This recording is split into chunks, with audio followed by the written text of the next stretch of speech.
China is a world of opportunity, as they continue to say. How significant, how important is it that we take advantage of that market? I think there's a huge opportunity for us as South Africans and as Africans. But Arabili, can we take a step back? Why is there this opportunity, or how do you lock into the opportunity? And Standard Bank has a unique position in that it has a large shareholder in ICBC, which is the largest bank in China and the largest bank in the world. Yeah. And we have a very close working relationship with our Chinese counterpart. Yeah. So we have lots of interaction and we have a good understanding of China per se. The other aspect that I think is interesting is Standard Bank has a presence across many geographies in Africa, and therefore allows Africa as a continent to contemplate China as a trading partner. Sure. Then I think is to contemplate, how do you get there? How do you expose yourself to China? Every African, in my opinion, every African country, every African company of any size should have a plan on how do we look east? What do we think about the Middle East? What do we think about India? And what do we think about China? Because all of those are big markets and they're growing markets.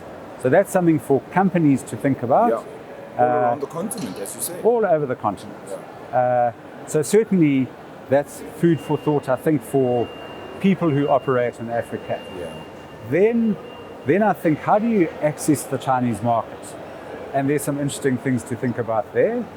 We recently have hosted some of our clients at the second China International Import Expo. Sure. It's held in Shanghai. Its abbreviation is CIIE, but it is enormous. And what does it give us? What does it bring? What's the opportunity? It really links African exporters to Chinese buyers. Yeah. It's designed for Chinese buyers to see the world. Of course, with the imports that are necessarily coming in. As you said, it's absolutely massive though as well.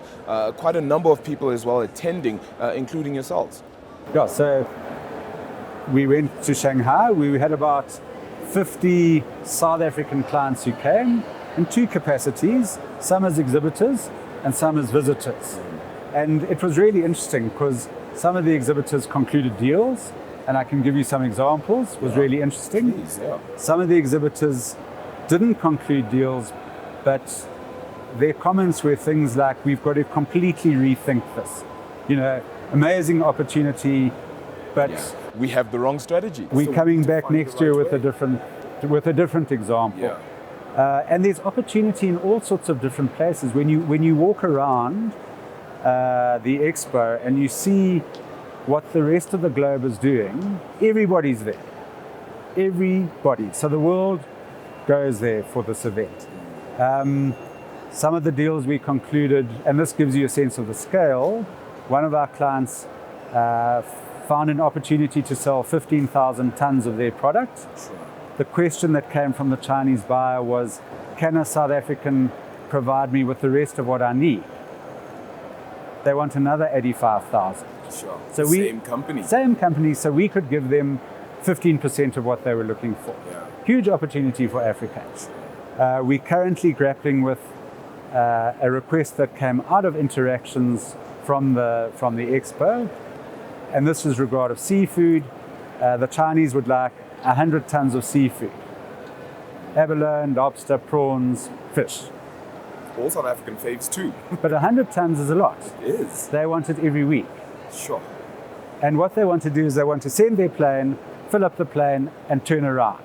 They don't want the plane to spend a day here. They don't want the plane to spend a night here.